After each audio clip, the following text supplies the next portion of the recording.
Hi friends, எல்லாருக்கும் வணக்கம். எல்லாரும் எப்படி இருக்கீங்க? எல்லோரும் ரொம்பவே நல்லா இருப்பீங்கன்னு நம்புகிறேன். நாங்களும் ரொம்பவே நல்லா இருக்கோம். இன்றைக்கி வீடியோவில் எதை பற்றி பார்க்க போகிறோம் அப்படின்னா, டைட்டில் அண்ட் தம்ப்நெயிலே பார்த்துருப்பீங்க. ஹஸ்பண்ட் அண்ட் ஒய்ஃப் வந்து ரொம்ப ஒற்றுமையாக சந்தோஷமாக இருக்க, சண்டையே போடாமல் சில முக்கியமான விஷயங்களை நான் உங்கள் கூட ஷேர் பண்ணிக்க போகிறேன். இது எல்லாமே எங்கள் வீட்டில் நடக்கிற விஷயத்தை தான் நான் ஷேர் பண்ணிக்க போகிறேன். அதனால் வந்து உங்கள் வீட்டில் வந்து சண்டையே வராதா அப்படின்னு கேட்டிங்கன்னா, சண்டை வராத குடும்பம் எதுவுமே கிடையாது. சண்டை கண்டிப்பாக வரும். குட்டி குட்டி சண்டை வரும், அவ்வளோதான். சீக்கிரமாகவே வந்து சமாதானம் ஆகிடுவோம். ரொம்ப பெரிய சண்டைலாம் வர்றது அந்த மாதிரிலாம் கிடையாது. எங்கள் வீட்டில் நடக்கிற விஷயத்த ஷேர் பண்ணிக்கிறேன். உங்களுக்கு ரொம்பவே யூஸ்ஃபுல்லாக இருக்கும்ன்ட்டு நம்புகிறேன். இப்போ வாங்க நம்ம வீடியோக்குள்ளே போகலாம். ஃபஸ்ட்டு என்ன அப்படின்னா, இப்போ சண்டை வருது அப்படின்னா 2 பேரில் யாராவது ஒருத்தவங்க வந்து அதிகமாக கோவப்படுறாங்க, அதிகமாக கத்துறாங்க அப்படின்னு சொன்னால், ஆப்போசிட்டில் இருக்க ஹஸ்பண்டாக இருக்கட்டும், ஒய்ஃபாக இருக்கட்டும், இப்போ ஹஸ்பண்ட் வந்து கோவப்படுறாங்க அப்படின்னா ஒய்ஃப் வந்து அந்த டயத்தில் வந்து அமைதியாகிடணும். இல்லை ஒய்ஃபு அதிகமாக கோவப்படுறாங்க அப்படின்னா ஹஸ்பண்ட் வந்து கொஞ்சம் அமைதியாகிடணும். அமைதியாக இருந்தாலே பாதி பிரச்சனை வந்து தீர்ந்து போயிடும். 2 பேருமே வந்து நீயா நானா அப்படின்னு சொல்லிட்டு ஈகோ பார்த்துட்டு கத்திக்கிட்டு இருக்கீங்க அப்படின்னா சண்டை பெருசாக தான் ஆகும். ஈகோ இல்லாத மனுஷங்க யாருமே கிடையாது. எனக்கு ஈகோ கிடையாது அப்படின்ட்டு வேணால் சொல்லிக்கலாம். மற்றபடி நான் வந்து 99% பேர் வந்து ஈகோ கண்டிப்பாக எல்லாருக்குமே இருக்கும் தான். ஆண்களாக இருக்கட்டும், பெண்களாக இருக்கட்டும். ஃபஸ்ட்டு வந்து ஈகோவை வந்து விட்டுடுங்க. 2 பேரில் யாராவது ஒருத்தவங்க விட்டு கொடுத்தீங்க அப்படின்னா தான் அந்த லைஃப் வந்து ரொம்ப ஸ்மூத்தாக போகும். அதுக்கப்புறம் இப்போ ஒய்ஃப் வந்து சமைக்கிறாங்க அப்படின்னா ஹஸ்பண்ட் வந்து பாராட்டணும் அப்படின்னு பாராட்டுக்கு ஏங்காத ஆட்களே கிடையாது. அது பெண்களாக இருந்தாலும் சரிமே, ஆண்களாக இருந்தாலுமே சரி தான். அப்போ ஒய்ஃப் வந்து ஏதோ சமைக்கிறாங்க அப்படின்னா, ஏதோ ஒரு சமையல் வந்து நல்லா இருக்குது அப்படின்னா கண்டிப்பாக பாராட்டுங்க. அது ரொம்ப எதிர்பார்ப்பாங்க. எப்போவுமே சாப்பிட்றது போகிறது அவ்வளோதான். நான் எது வேணாலுமே எது நல்லா செஞ்சாலுமே ஒரே ரியாக்ஷன், நல்லா செய்யலை அப்படின்னாலுமே அதே ரியாக்ஷன் கொடுத்தீங்க அப்படின்னா அவங்களுக்கு சலிப்பு வரும்.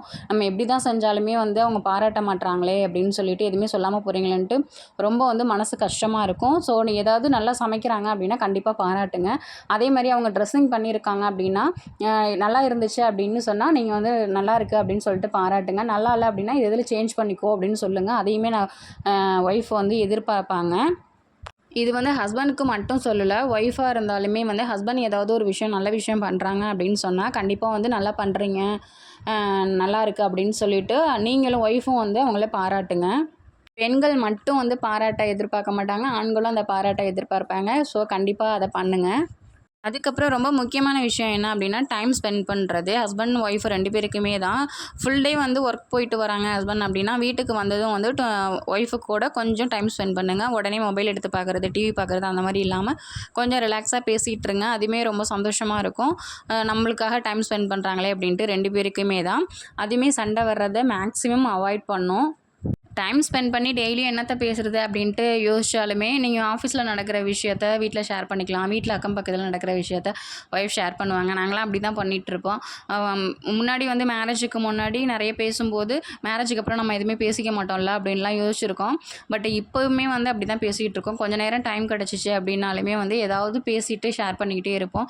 நீங்கள் அதிகமாக ஷேர் பண்ண உங்களுக்கான புரிதல் வந்து நிறைய இருக்கும். அதே மாதிரி வீட்டு வேலையும் வந்து ஷேர் பண்ணிக்கோங்க.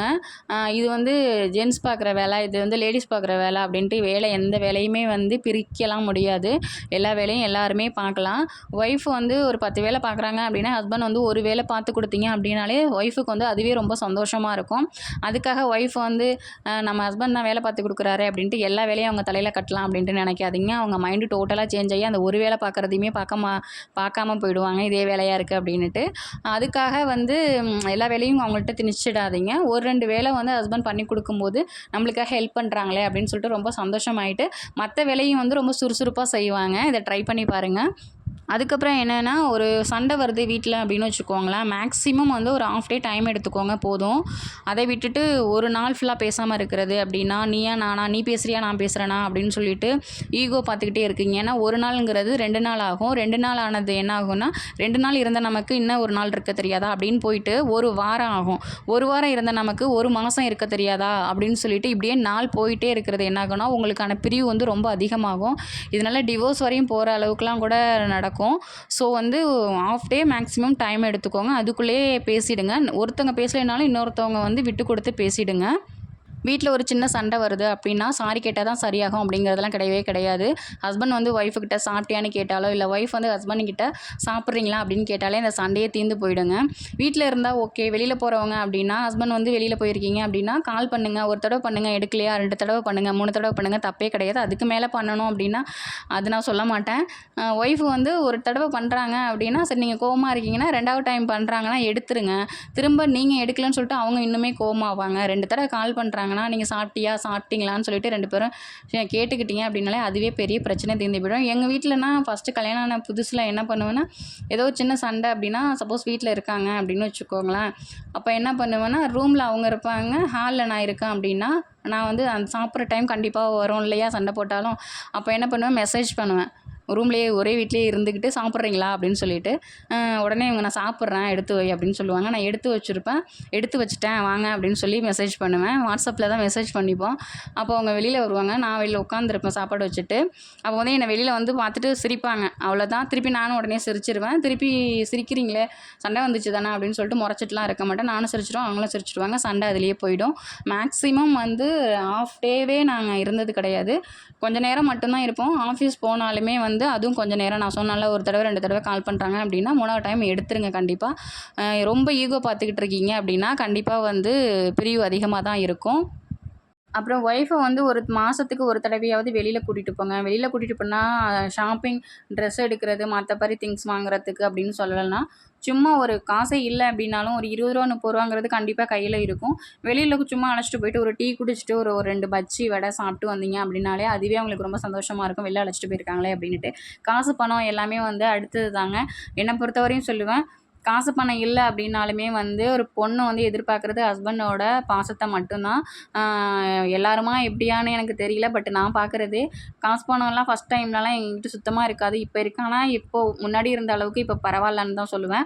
அந்த டைம்லலாம் எங்ககிட்ட காசே இருக்காது. இருந்தாலுமே என்ன பண்ணுவோம் அப்படின்னா, சும்மா ஒரு 50 ரூபாயாச்சும் எடுத்துகிட்டு போயிட்டு வெளில போயிட்டு கொஞ்சம் தூரம் போய் டீ ஏதாச்சும் சாப்பிட்டுட்டு வருவோம். சில டைம் காசு நான் எதுவுமே சாப்பிட்லனாலுமே கொஞ்சம் ஈவினிங் அவங்க வேலை விட்டுட்டு வராங்க அப்படின்னா கொஞ்சம் வாக்கிங் மாதிரி சும்மா 2 பேர் சேர்ந்து போயிட்டு திரும்பி வருவோம். அதுவே சந்தோஷமாக தான் இருக்கும். அந்த மாதிரி ட்ரை பண்ணுங்கள். அப்படி எதுவுமே இல்லைன்னா கோவிலுக்கு கூட நீங்கள் கோவிலுக்கு நம்ம செலவு பண்ணணும்னு அவசியம் கிடையாது இல்லையா? கோவிலுக்கு இல்லை வேறு எங்கேயாச்சும் உங்களுக்கு பிடிச்ச இடம்னா போயிட்டு சும்மா சுற்றி பார்த்துட்டு வந்துடுங்க. அதே மாதிரி ஒருத்தருக்கு ஒருத்தர் மட்டம் தட்டி பேசுகிறது மாதிரி இருந்துச்சு அப்படின்னா தயவு செஞ்சு அதை அவாய்ட் பண்ணிக்கோங்க. ரொம்ப மோசமான விஷயம் வந்து அந்த மட்டம் தட்டி பேசுகிறது. நீ அதுக்கு லாய்க்கல, இதுக்கு லாய்க்கல அப்படின்னு எல்லாருக்கும் எல்லா விஷயமும் தெரியணுங்கிறது அவசியம் கிடையாது. எல்லாருமே பிறந்த உடனே வந்து எல்லாருக்குமே எல்லா விஷயமும் தெரியுமா? போக போக தானே கற்றுக்குறாங்க. ஒரு விஷயம் தெரியலன்னா சொல்லிக் கொடுங்க. அதுக்குன்னு மட்டம் தட்டி தயவு செஞ்சு யாரும் பேசாதீங்க. இப்போ ஒருத்தருக்கு ஒருத்தர் அவங்கவுங்க பண்ணுறது வந்து பிடிக்கல அப்படின்னு வச்சுக்கோங்களேன், அது வந்து நியாயமான விஷயமா இருக்குது. ஹஸ்பண்ட் பண்ணுறது ஒய்ஃபுக்கு பிடிக்கல, ஒய்ஃப் பண்ணுறது ஹஸ்பண்டுக்கு பிடிக்கலன்னா, அவங்களுக்கு பிடிக்கலன்னா அந்த விஷயத்த பண்ணாதீங்க. இல்லை சரியான விஷயத்த அவங்க தப்பாக புரிஞ்சுக்கிட்டு பிடிக்கல அப்படின்னா, நீங்கள் கூப்பிட்டு புரிய வைங்க. இது தப்பாக புரிஞ்சுக்கிற, இது கரெக்டு தான் அப்படின்னு சொல்லிட்டு கண்டிப்பாக அவங்க புரிஞ்சுப்பாங்க. அதே மாதிரி வீட்டில் வந்து சந்தேகம் அப்படின்ட்டு குடும்பத்துக்குள்ளே வரவே விடாதீங்க. சந்தேகம்னு ஒன்று வந்துருச்சு அப்படின்னாலே அந்த குடும்பத்தையே அழிச்சிடும். ஸோ வந்து சந்தேகம் அப்படின்னா 2 பேருமே வந்து உட்காந்து பேசுங்க. அதுவே வந்து அந்த பிரச்சனையை தீர்த்துடும். ரொம்ப நாள் கடத்திட்டு இது பண்ணாதீங்க. சந்தேகங்கிறது குடும்பத்தில் வரவே கூடாது. அதே மாதிரி தப்பு பண்ணுறீங்க அப்படின்னா ஹஸ்பண்டாக இருக்கட்டும், ஒய்ஃபாக இருக்கட்டும், தப்பு பண்ணீங்க அப்படின்னா உங்களுக்கே அது நல்லா தெரியும். தப்பே பண்ணலைன்னு சொல்லிட்டு ஆர்கியூ பண்ணாதீங்க. தப்பு பண்ணினீங்க அப்படின்னா ஒத்துக்கோங்க. ஆமாம் நான் தப்பு தான் பண்ணியிருக்கேன், தப்பு தான் அப்படின்னு சொல்லிட்டு தப்பு புரியலை அப்படின்னா கொஞ்சம் கூப்பிட்டு பொறுமையாக சொல்லுங்கள். கண்டிப்பாக கேட்டுப்பாங்க. அதே மாதிரி யாருக்கிட்டையும் விட்டு கொடுத்து பேசாதீங்க. ஹஸ்பண்ட் ஒய்ஃப் 2 பேருக்குமே தான் சொல்கிறேன்.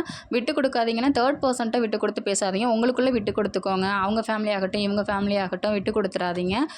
நம்ம பெத்த பிள்ளைங்களாக இருக்கட்டும், இல்லை நம்மளை பெற்றவங்களாக இருக்கட்டும், யார் எந்த உறவுமே வந்து கடைசி வரையும் நம்ம கூடவே வரப்போகிறது கிடையாது. கடைசி வரையும் இருக்க போகிறது ஹஸ்பண்ட் அண்ட் ஒய்ஃப் மட்டும்தான்.